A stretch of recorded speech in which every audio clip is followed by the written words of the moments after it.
we will conclude the full story, particularly the part with Lot and his daughters, next week. And we may bleed that into chapter 20. Chapter 20 is a significant chapter we've looked at already in connection to other things. We've just not explored in detail, of course. But it's a chapter that gets easily overlooked. But it is a chapter 20, that a lot of the themes we've highlighted throughout Genesis pop up in that chapter. But because it's not the most intriguing of chapters, and we often overlook it. But we're looking today, Genesis 19, starting in verse 12, the story of the destruction of Sodom and Gomorrah. And I forgot my clicker again. I will do that every week until kingdom come. So let's read verses 12 to 26, and Lord willing, we'll get through all of it this evening. It says, Then the men said to Lot, Have you anyone else here, sons-in-law, sons, daughters, or anyone you have in the city? Bring them out of the place. We are about to destroy this place because the outcry against this people has become great before the Lord, and the Lord has sent us to destroy it. So Lot went out and said to his sons-in-law who were to marry his daughters, Up, get out of this place, for the Lord is about to destroy the city. But he seemed to his sons to be jesting. As morning dawned, the angels urged Lot, saying, Up, take your wife and your 2 daughters who are here, lest you be swept away in the punishment of the city. But he lingered. So the men seized him and his wife and his 2 daughters by the hand. The Lord being merciful to him, they brought him out and set him outside the city. And as they brought them out, one said, Escape for your life. Do not look back or stop anywhere in the valley. Escape to the hills, lest you be swept away. And Lot said to them, Oh no, my lords, behold, your servant has found favor in your sight, and you have shown me great kindness in saving my life, but I cannot escape to the hills, lest the disaster overtake me and I die. Behold, the city is near enough to flee to it, and it is a little one. Let me escape there. Is it not a little one? And my life will be saved. He said to him, Behold, I grant you this favor also, that I will not overthrow the city of which you have spoken. Escape there quickly, for I can do nothing till you arrive there. Therefore the name of the city was called Zoar. The sun had risen on the earth when Lot came to Zoar. The Lord rained on Sodom and Gomorrah sulfur and fire from the Lord out of heaven. He overthrew those cities and all the valley and all the inhabitants of the cities and what grew on the ground. But Lot's wife behind him looked back, and she became a pillar of salt. Well, so we have the angels have blinded the men who are trying to commit sexual violence against them. And that just is officially the straw that breaks the camel's back, although clearly that back had already been broken. And so now it comes time for Lot and his family to escape. You notice there in verse 12, they are called men again. And I don't know what to do with that. In chapter 19, they're called angels in verse 1. Then they're called men, and then later they're called angels. You have angels. What translation do you have? Holman? Yeah, that's an example of a thought for thought versus a word for word. Does anyone else have angels in verse 12? So if you have King James, New American Standard, ESV, some of those, it probably says men because that's the Hebrew word. But a thought for thought, so whereas we're up here saying, well, why is it men here when they're angels? It adds confusion. So if you're adding a thought for thought translation where you're wanting it to flow, either one's fine. It's a translation. And so the thought for thought's just going to bypass a lot of that. So that's interesting. I hadn't looked at that. Well, they explained to Lot, this isn't a rescue operation. Right? We didn't come here for your hospitality, though that was nice. We didn't come here to talk about anything. We came here to rescue you. Right, and that's the irony is that Lot has spent the entire time trying to rescue the angels, and the angels on 2 occasions have to rescue Lot, rescue them from the men on the outside, and rescue them from the judgment of God that is about to rain on them. One of the things I've found about this passage is there's some striking parallels here with the story of Rahab and Jericho. These are fascinating to me. I didn't put these up here. That's a big overlook. So I have 7 parallels between the story of Lot here in Sodom and Gomorrah and the story of Rahab and her escape from Jericho. Okay, in both, what you have are sinners living in a very sinful city. Now I know the New Testament calls Lot a righteous man, but if you read this story, he's not a very righteous man. Right? I mean, it's I don't know. He's not a good guy. Rahab, of course, being a harlot. Secondly, 2 men enter the city gates by day, right? In both. Thirdly, both shelter the 2 men at night. You remember that Rahab has to hide the spies. Here, he shelters them in their home, in his home. Fourthly, the city demand the 2 men be brought out. Remember that the Jerichoites think that there's spies there and they want to deal with them. She has to hide. That's where her deception comes in. And of course, we know the story of Sodom. Both believe the 2 men. Lot believed the angels, and Rahab believes the spies. We've heard, and we're living in fear. We know what you've done. You're just knocking down one city after another. I'm on your side. Sixthly, both saved themselves and part of their family. Right? And finally, the city was destroyed. Here, Sodom, there, Jericho. It's fascinating, ain't it? But then there's contrast. One is a man, one is a woman, one is of the line of Abraham, kind of, not a descendant, but a family. The other is a clear Gentile. So it's interesting how the Bible. You remember what we've shown this before, that Western world views history as linear, right? You start at point A and it ends at point Z, right? And we as Christians, we are Westerners, and we kind of view the Bible in that way. The Eastern world sees it as cyclical. But really, it's both. What you get is a linear story that is cyclical. By the way, if you want an example of that Eastern thought, watch Star Wars. How many Death Stars are there in Star Wars? It's ridiculous. I remember whenever they relaunched the series, and so it's episode 7, I guess.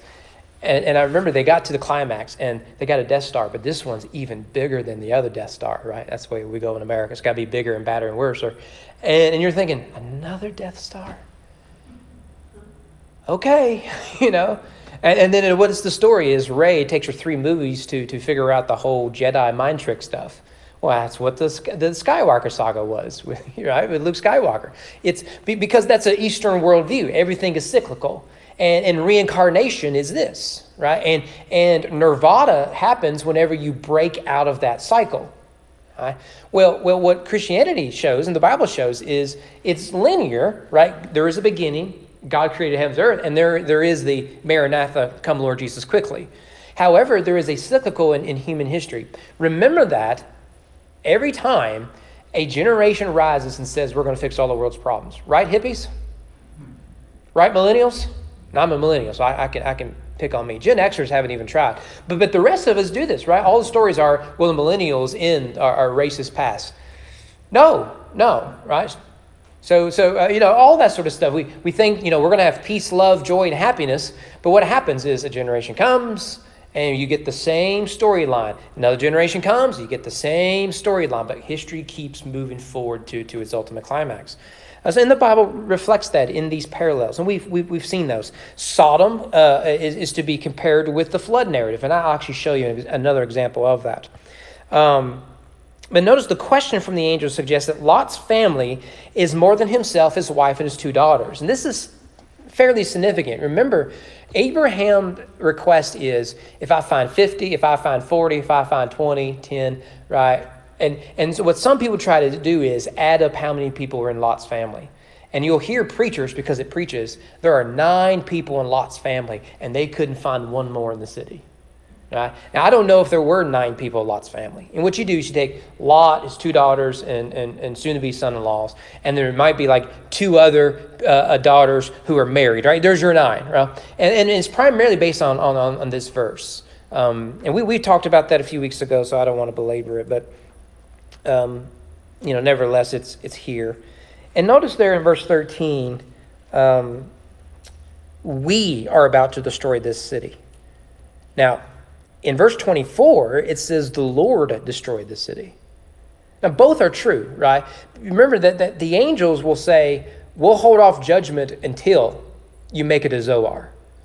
It's both and. The Bible does this all the time. God sovereignly sends judgment, but he uses instruments of judgment. Much the same way we are instruments of God's mercy in evangelism. Here the angels are instruments of God's judgments.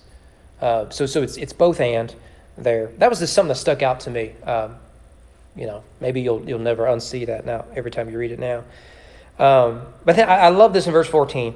Lot goes around his home and he begs everyone to pack their bag and leave, right? Man and I took our post-COVID trip, right? We got COVID in April. We were pretty much locked down for the whole month, particularly my kids. And I told Man, when this is all over with, we're going to get out. And we ended up, there's a hotel we like in Lexington, and so we went there and we really did nothing. I mean, it was kind of nice. And we watched a disaster movie. And in every disaster movie, there's that brief time when the dad comes in and says, you have 2 minutes to pack your bags. Whatever it is you want to save for the end of the world, put it in a bag, right? In the World of the Worlds, he comes in, Tom Cruise character. I love the World story. You got 55 seconds to get packed. 50 seconds, let's go, right? And you remember in the World of the Worlds, they go in the refrigerator and he gives them all boxes and they put like mustard and ketchup and pickles in it. So when it comes time to eat, there's nothing else in there but that, and the whole scene. Well, that's what Lot's doing. He's running around here saying, hey guys, the world's about to come to the end. I need you to pack your bags, right? And then my mind goes to, what would my kids pack, right? Blanky, certainly for Evangel, but what sort of things would they pack? Then what would I pack, right? But it's actually sort of a tragic scene. He goes out and says to his sons-in-law, now there is betrothed to his daughters. They were to marry his daughters. Up, get out of this place. Now, your translation may read a little differently. It's two imperatives. This is unique in Hebrew, right? So it's why the English is weird. In Hebrew, it is for emphasis. Up, arise, let's go, vamos, right? He's telling them the same thing twice for urgency. Let's go, come on. What are you waiting for? The Lord, notice Yahweh is about to destroy the city when the angel said, we're going to. But he seemed to his sons-in-law to be jesting. To his future sons-in-law, he's a joke. Maybe they bought the lie that nothing bad could ever happen to this nation. Not that any Americans ever thought something like that. And this word jesting is an interesting word. This is the first time it shows up in the Bible, which isn't unusual since this is the first book of the Bible. And it is called Genesis after all. But the word means to laugh, to mock, to scorn. ESV says jesting. Your translation may say something a little differently, but it carries that meaning. In fact, I did a bit of a word study. I found this fascinating. Actually, this isn't the first time. I'm sorry. That's a different word we'll look at. The first time it shows up, I believe, in chapter 17 when Abraham, I cut it off. He fell on his face and laughed. That's what's supposed to be there. He laughed, right? This is ridiculous. Chapter 18, Sarah does the same thing. Chapter 21, when Isaac is born, she recalls, I was making a mockery. I was laughing, jesting. Verse also 21, Sarah saw the son of Hagar the Egyptian, whom she had born to Abraham, laughing. Now notice there, we'll get to this one of these days. Sarah finally has her son, and it only fuels the entitlement and the jealousy she has over Ishmael. Before it was bitterness, now it's entitlement. Well, I've got my boy. We don't need him anymore.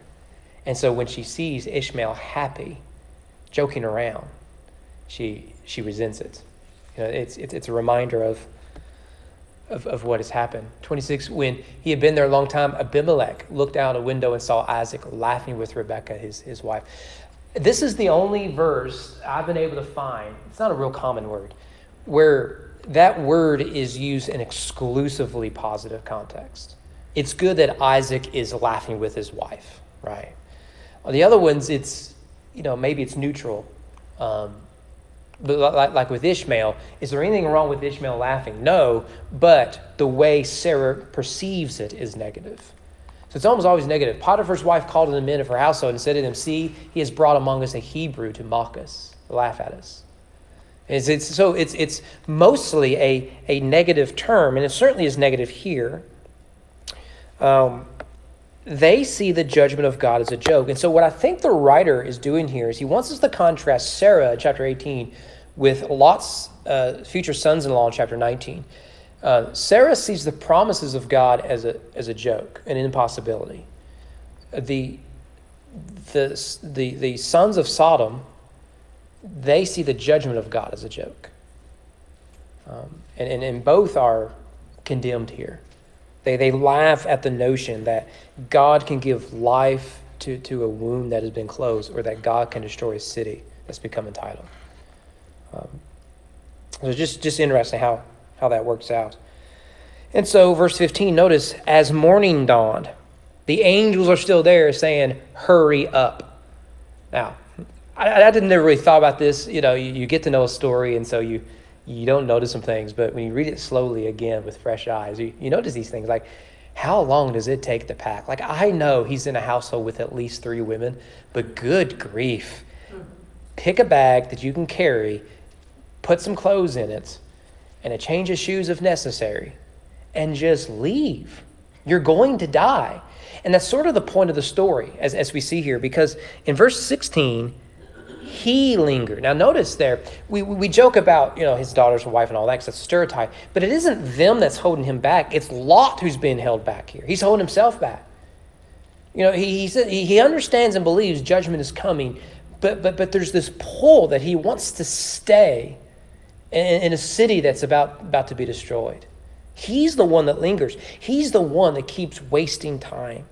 It's as if he's saying to the angels, just one more minute, I'm almost ready.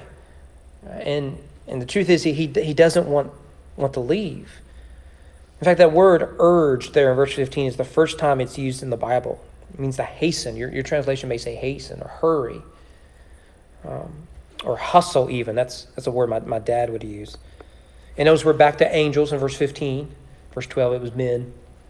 Back and forth, back and forth. That word swept away in verse 15 is interesting. Notice, morning dawn, the angels urged Lot, saying, up, take your wife. That's 2 imperatives again. Your 2 daughters who are here, lest you be swept away in the punishment of the city. I had missed this had it not been for commentary. This is an example of answered prayer. You remember that Abraham is interceding on behalf of Lot and the city. And we made a big deal of that work of intercession. Abraham's prayer is very specific. And he says it several times. Here's just the first time he does it. He drew near and said, will you indeed sweep away the righteous with the wicked? And then again, will you sweep away the place and not spare it for 50 righteous who are in it? You see the language? It's almost verbatim what the angels say here. Hurry up, let's go, lest you be swept away. And so what the angels are doing is that God has heard the prayers of Abraham. And the instructions are clear. You must escape. We must rescue you, because Abraham interceded on your behalf and we're answering it. And I think that's worth meditating on, just pausing and meditating on. God heard and responded to the prayers of Abraham. And he still does that. Right, remember, we talked about Abraham as interceding. We have an intercessor right now in Jesus Christ, who is a man seated at the right hand throne of the Father, our great high priest, who is also Lamb. And so God still hears prayers. And I've told you before, my favorite scene is Revelation 5, where the bowls of incense are brought to the lion lamb, and the incense represents, it tells us, the prayers of the saints. And Christ is about to answer them in judgment and avenging their blood. So we see this throughout the Bible all the time, how God answers the prayers of the saints. Well, here we go. Lot is lingering. It's the first time that word is used in the Bible. His sons-in-laws laugh while Lot delays. And this forces the angels' hands. They physically forced Lot and his family out the city. So much the same way that Lot physically forced the angels into his home, now they are forcing Lot out of his home. Yeah. So we've come full circle there. Now what is important here is the why. Why is Lot being rescued here? It's there in verse 16. The word is mercy. God is a merciful God. He's going to rescue from this. Now, this specific word, this way of saying mercy or merciful, is not used very often. It's we've shown this before that, if it's a noun or adjective or whatever, right? If you just look at this usage of it, it's only used, I think, twice, here, and then the other is in reference to this event. It's Isaiah 63. In all their affliction he was afflicted, and the angel of his presence saved them. In his love and in his pity, there's that word. It's right there. He redeemed them. So notice what Isaiah is doing. You should read Isaiah 63. It puts a lot of things together. But notice there that the prophet understands that the rescue of Lot is a picture of grace. And this actually gives us a real insight into what mercy actually looks like, what mercy actually is. What we have here is not someone who wants to be rescued. He's lingering. And the story just really emphasizes this.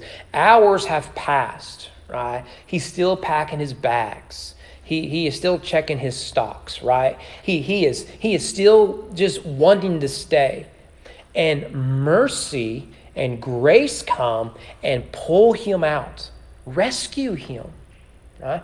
So what we could put, the way we could describe this is, we were dead in our trespasses and sins, but God, whose love knows no ends, saved us. Not because we're worthy of it, but by grace we were saved through faith. Doesn't that sound familiar? It's called the gospel in Ephesians 2, right? And this illustrates this. Like, Lot doesn't deserve mercy here, which is why it's mercy. God takes pity on him is another way you can translate that word. Now, a similar word, actually the word that this word is based off of, right? The first time it is used is in Exodus 2. And it's the story of Moses in the ark, or the basket, same word. And it describes Pharaoh's daughter. She took pity, mercy on him. It's not the same exact usage of the word, but this word is the etymologically the genesis of the word we have here. And so here you have a woman taking pity on an abandoned child, what she views as an abandoned child.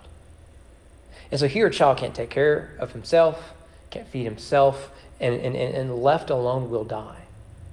So as Pharaoh's daughter does that for a baby, so God in his mercy does it for Lot.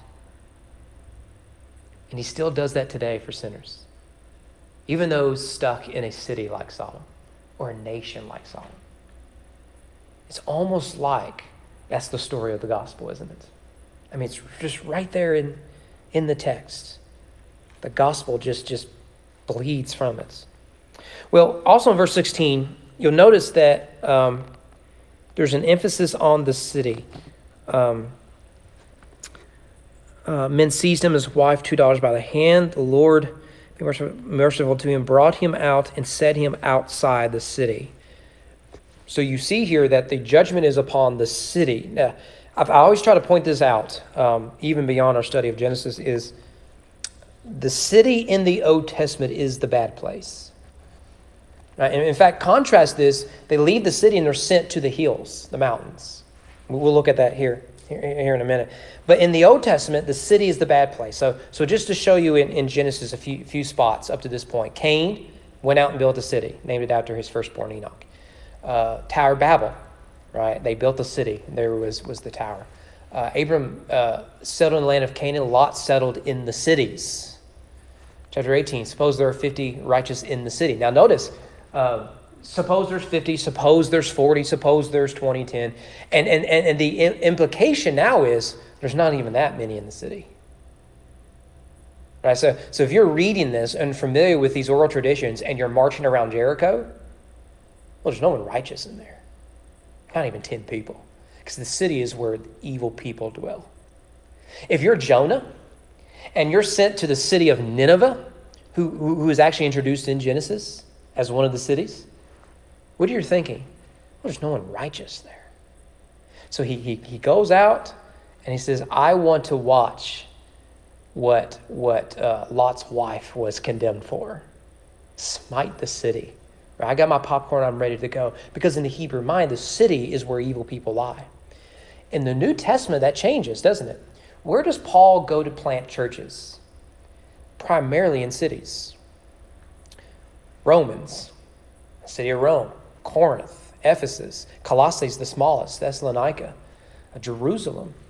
All these are major cities throughout the Roman Empire. And so you see Christianity spreading among the cities. The primary focus of the North American Mission Board in planting churches is to focus on cities. You've heard me talk about what NAM call SEND with a D, SEND cities, not SIN cities, SEND cities. As every major city in the United States, they're planting churches as fast as they can because that is where you'll find the most lostness. And so I got an opportunity to go to Salt Lake City a few years ago. I'd like for us to take a group back over to help church planners. Keith and I went to Cincinnati to work with some church planners a few years ago. And every city, you can think of a city, there are Southern Baptist church planters in that city.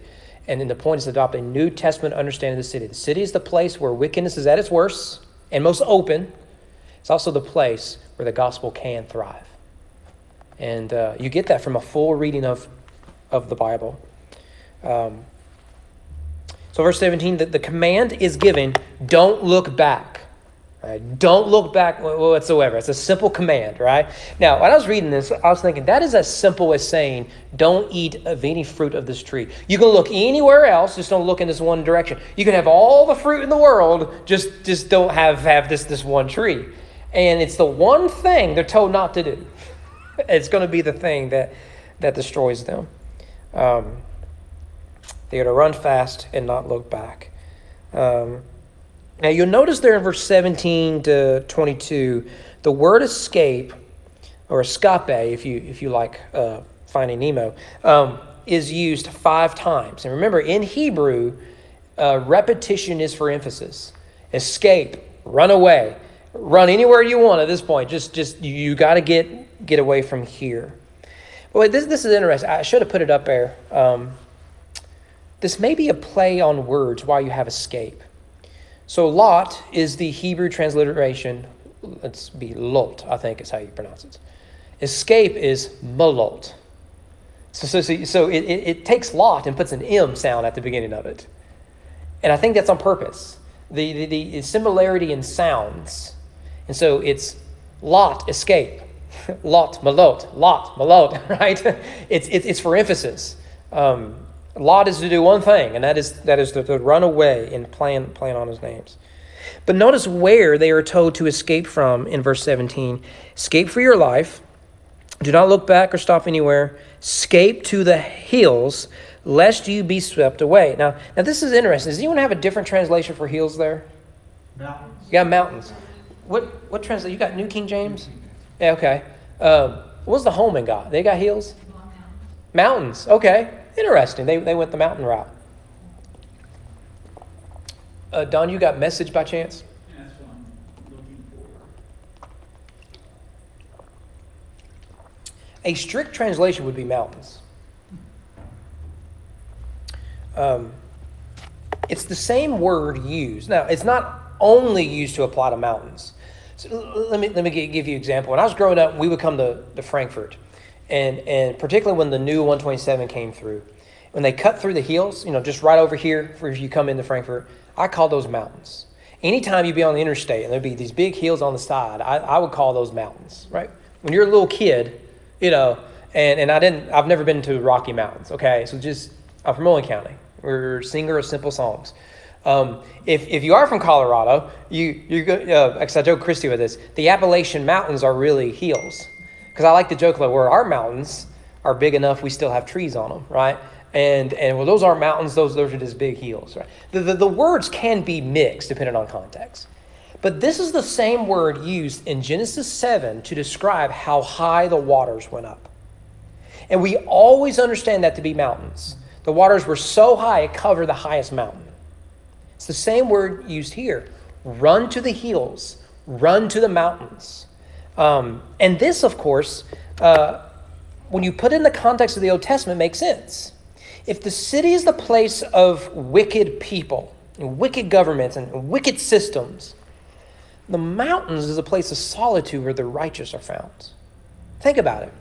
Elijah goes and he kills all the prophets of Baal and Ashtaroth, right? Where does he flee to? He flees to the mountains. And there's a cave.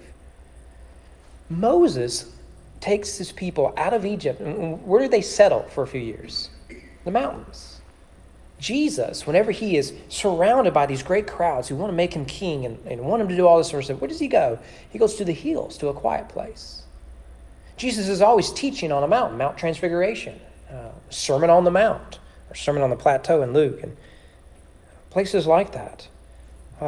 David, whenever David has to flee the capital city because Saul's trying to kill him, where does he go? He hides in caves. He hides in the hills. This is a pattern throughout Scripture. And so God, through the angels, is calling on Lot and his family to go to the hills. But where does Lot want to go in verses 18 to 22? He wants to go to the city. Now, it's an insignificant city. It's a small city. He wants to trade Los Angeles for Lexington. But God says, no, you need to go to the hills. You need to go to Owen County, right? You need to really escape. Well, that creates a problem, doesn't it? If the city is the place of the wicked and represents wickedness, it's fascinating that Lot doesn't want to leave what that represents. And he seems to think that, okay, given into the sin of a big city, that was a problem. What if that sin, and because it represents sin, what if it were smaller? Would God be okay with that? Does any of this sound familiar, dear Christian? When I was a youth minister, the number one question I was asked, how far is too far with my girlfriend? What are you asking? I don't want to dwell in Sodom. I just want to go to Zoar. I just want to do enough so I don't get in trouble. But I can at least, enjoy some of this sort of stuff. Right? I mean, this seems to be the way Lot is thinking. He knows he's alive due to the grace of God. In fact, he says, I found favor in your sight. This is a common phrase throughout the Old Testament. Let me give you just a few examples. Abraham, in chapter 18, remember the connection between 18 and 19 are very purposeful. Abraham says, oh Lord, if I found favor in your sight, right? So he's going to show hospitality. Chapter 30, Laban said to him, if I found favor in your sight, the Lord has blessed me because of you. Laban talking to Jacob. 47, when the time drew near, Israel was about to die. He says to Joseph, if now I found favor in your sight, these are my dying wishes. You can find a dozen more in the Old Testament. And so Lot is borrowing this ancient phrase. He says, clearly, you've shown me favor in that everyone else is going to perish, but I've been rescued. And since I've found favor in your sight, this is my request. In fact, he goes even deeper than that. He talks about the great kindness of God here. And that word great kindness is the classic Hebrew word for loving kindness, faithfulness, goodness. You can almost translate it as grace. It's chesed. It's a word you'll come across all the time in the Hebrew Bible. And it's the first time it's used in the Old Testament, which means our understanding of the loving kindness of God begins right here with Lot. Even though he keeps wanting to go back, even though it's a smaller city, he doesn't want to leave behind his sin. Doesn't want to leave behind the cause of God's judgment. God is still gracious to him. Isn't that good news? In fact, the way Genesis uses this term is significant. Chapter 24, blessed be the Lord, the God of my master Abraham, who has not forsaken his steadfast love and his faithfulness toward my master. There's that term. As for me, the Lord has led me in the way of the house of my master's kinsman. Notice here, God's kindness to Abraham. Not something he's deserved. It's something he's been given. Chapter 39, but the Lord was with Joseph and showed him steadfast love. It's the same word. Gave him favor in the sight of the keeper of the prison. And so what you get in the rest of Genesis, if you look up Hesed here, you find is those whom God shows his loving kindness to, there is the expectation they will show the same sort of loving kindness to others. And this is what makes the story that follows the destruction of Sodom and Gomorrah and the other cities so tragic. God shows grace to Lot and his daughters. and they turn around and do an evil thing. This is the pattern of human history. God shows great kindness to Abraham. He turns around and nearly loses his wife to Egyptian Pharaoh. God shows great kindness to the people of Israel of drawing them out of Egypt, out of slavery. What do? They make a golden calf. God shows great kindness to the disciples. And what do? Everything they weren't supposed to do. This is the pattern over and over again, which shows that God's grace isn't a one-time deal, but rather it renews every morning. Isn't that good news? That the gospel is sufficient, not just for the lost, but those who have been found. Right? Because God is always having to find us again. Right? He keeps, come on. It's like raising toddlers. Hey, stay here. Now, I know, there's a button. Stay here, right? No, you're going to stay here. It's what God is always having to do with us. His grace knows no limitations. And so, the angels say, all right, I got one job, get you out of the city. And if that means you go to Zoar, fine then. Now, Zoar means little or insignificant. You may even have a footnote in your Bible. And again, he's saying, well, okay, if Sodom is big, and maybe I can just settle for little. This is a little compromise. And the thing about Zoar is the writer, Moses and the others, they've been preparing us that this is not where Lot needs to be.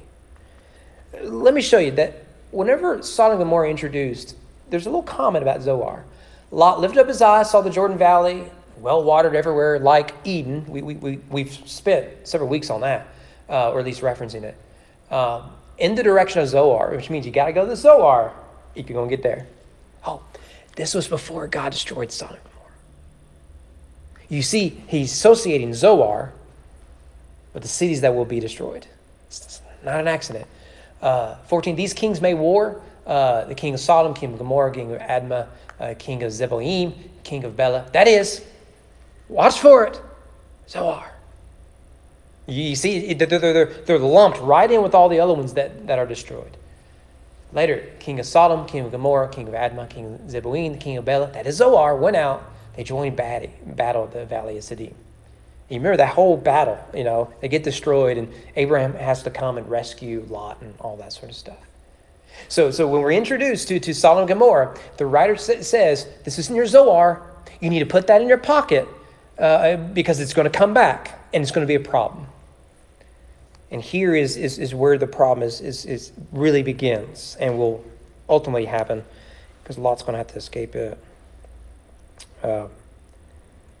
So he's not fleeing to a place of refuge. He's fleeing to the same sort of city.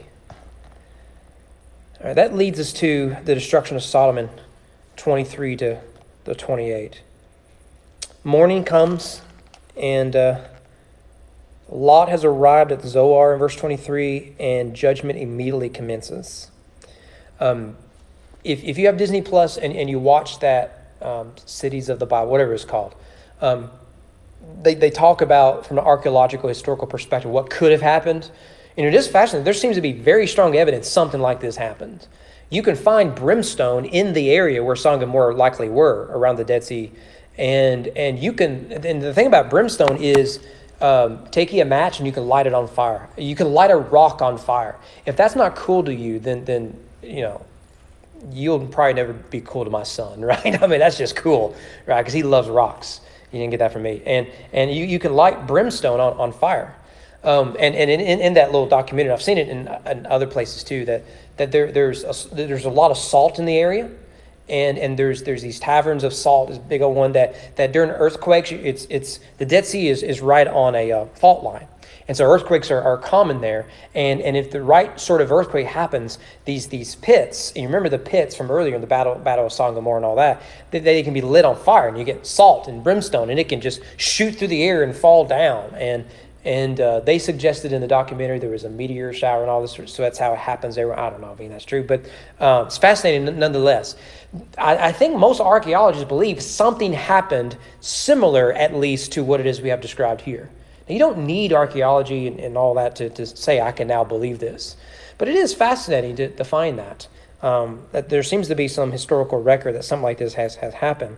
But one thing worth noting is that Sodom and Gomorrah are the big cities that we think of. They weren't the only cities destroyed by God.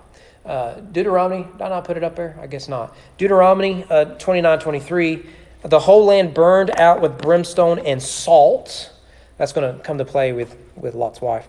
Nothing sown and nothing growing, where no plant can sprout, an overthrow like that of Sodom and Gomorrah, Admah and Zeboim, which the Lord overthrew in his anger and wrath. So 4 cities there. In fact, notice verse 24, the Lord rained on Sodom and Gomorrah. That's an interesting word, isn't it? It's good imagery, right? It's not literal rain, but so we understand what's going on here. But it's not just because it's good writing. It's to connect us to the story of Noah. It's the same word used in the story of Noah for rain. Right? It just means rain. So in the flood, rain comes down and the floods come up. Right? Well, what happens in the story of Sodom and Gomorrah? It rains down. One is water, the other is fire, but it's still God raining down judgments. So yes, there's parallels between this story and Rahab, but the big parallels between the flood and Sodom and Gomorrah. One is cosmic, one is universal or global. This one is local, or at least in a district. Sulfur and fire. Again, we have found tons of sulfur rock. It stinks. And actually, if you burn it, you can't breathe it in for very long, make you very sick. So you really want to escape the city. Don't want to be around it. So God destroys them, the cities, in verse 25. And so we come finally to verse 26, to the most bizarre episode of the entire story. And if you watch that thing on Disney Plus, the guy will say, look, we know this is a metaphor. This didn't really happen. And I showed you a week or two ago, you can go to this pillar. It's called Lot's wife, and it's been called Lot's wife for centuries. I don't think that actually is Lot's wife. I think it's just rocks. But what do we do with that? Lot's wife behind him looked back, and she became a pillar of salt. And as Mark is always fond of reminding us, that meant she was a pillar of the community, right? Haha. So, well, I actually, there's a book I would recommend you. It's a bit academic-y, but it's called We Become What We Worship. His thesis is so good. I don't know if we've discussed it here or if I did it at Goshen. But anyways, and he deals with this passage briefly. And he actually starts not with Genesis. He actually starts in Revelation. In Revelation, there is, in at least 10 places, it describes what we could call earth dwellers. The idolaters and everything, they're called earth dwellers. So let me give you some of those examples. In 3:10, because you have kept my word about patient endurance, I'll keep you from the hour of trial that's come to the whole world to try those who dwell on the earth. See, earth dwellers. Chapter 6, they cried out, O sovereign Lord, how long before you would judge and avenge our blood on those who dwell on the earth dwellers. Looked, heard an angel, woe to those who dwell on the earth. 11, those who dwell on the earth, they rejoice, the 2 prophets are dead. 13, all who dwell on the earth will worship the beast, worship it in the image of the beast. Later, by signs, it is allowed to work in the presence of the beast. It deceives those who are earth dwellers. 14, I saw another angel, an eternal gospel to proclaim to those who dwell on the earth. And with whom the kings of the earth, chapter 17, have committed sexual immorality, the wine of those sexual immorality, the dwellers on earth who become drunk. Finally, the beast that you saw was, it is not, about to rise bottoms of pit. Dwellers on the earth whose names have not been written in the Lamb's book of life. Right. So it's clearly this is established. And what Revelation means by that is the contrast. Those whose sights are on the earth, their hope, their contentment, their peace, their security. And in the earth involves the political system, like the beast, spiritual system, like the false prophet, and the economic system, the woman who rides the dragon, spiritual system, the dragon itself. Right? So your vision is on the earth, because all that you have and all that you hope for is on the earth. And this is one of the problems with graven images, is you bring a God down, you fashion it, and you put it here on earth. So it comes from the earth, a tree or a rock or whatever, and then you bow down before it. You become an earth dweller. Contrast that to the believers of Revelation. They're always seen as heavenly dwellers. So we see the church saying, endure with patience until the end. And then we see the prayers of the saints, honor the altar and the heavenly places. And then at the end, we get the description of the new heavens and the new earth. So it is wiped away, and the new Jerusalem comes down. And we become earth dwellers, but we become a new earth dwellers. And that's the beauty of Revelation, right? Is it really draws a contrast between where our eyes should be and where the eyes of earthly people are, right? Sinners. So with that in mind, G.K. Beale in his book draws our attention to this point. He argues that this story in verse 26 of Lot's wife looking back is there to illustrate the point that John makes. Okay? So I'll just read straight from him. Accordingly, in the book of Revelation, John refers to unbelievers as earth dwellers, but he does not call Christians earth dwellers, even though they dwell physically on the earth. Why does he do this? John calls unbelievers earth dwellers because they are at home only here on the earth. Thus, it should not be surprising to discover that of the 10 times the expression occurs in Revelation, it clearly refers to idol worshippers. The earth dwellers are people of earthbound vision, trusting only in some aspect of earthly security, unable to look beyond the physical things that are seen, where Christians are called pilgrims on the earth, and they have their ultimate identity with God in heaven in the coming new cosmos. Remember this, by the way, every election. Okay? If you think that this is the most important election of our lifetime, probably, but you should not be that worked up about it. This ain't your home. Okay? This isn't your kingdom. Lot's wife was an earth dweller. When the angel told Lot to leave Sodom, part of his exhortation was, do not look behind you. We saw that in verse 17. When God rained down brimstone and fire, Lot's wife looked back, and she became a pillar of salt. Just as Sodom and Gomorrah had been reduced to salt. By the way, we saw that in Deuteronomy 29. Read that. Why did she resemble these destroyed cities? Because her looking back indicated that she was more attached to Sodom. Because her looking back indicated she was, that's typo, more attached to Sodom for her ultimate security than God, who had commanded them to go on their pilgrimage out of the city. She took more security in the city than in God, and thus had apparently become so identified with the city's ungodly attitude that even her judgment was identified with the city's judgments. In essence, God rains down fire and turns Sodom and Gomorrah into salt. That's why some believe it's under the Dead Sea, right? It's the saltiest place on earth. It's like a McDonald's fries or something. And so if your hope is there, your judgment is the same. That's why the story is here. She becomes a picture of the city that God destroys. We become, Bill argues, what we worship. And there's a second line. We become what we worship, either for, I can't get it now. I'll have to read the book again. But anyways. So that's why she becomes the pillar of her community, which is now gone. All right? So we again have a story of a husband and wife and 2 kids. The wife looks and she takes, right? She wants Sodom, and she's judged. And her 2 children, that becomes a disaster. Does that sound familiar? A man and a woman in the garden. The wife looks and takes the 2 kids. It's amazing. It's almost like God wrote the Bible, isn't it? Right? But what is it we are supposed to see ultimately about this story? And that is the beauty and the depth of God's grace. What is it that Paul describes it? The depth, the height, and the width of God's love. You cannot touch the bottom or reach the end of it. And that's the good news, ultimately, of the story of Sodom and Gomorrah. All right, let's come up here and pray.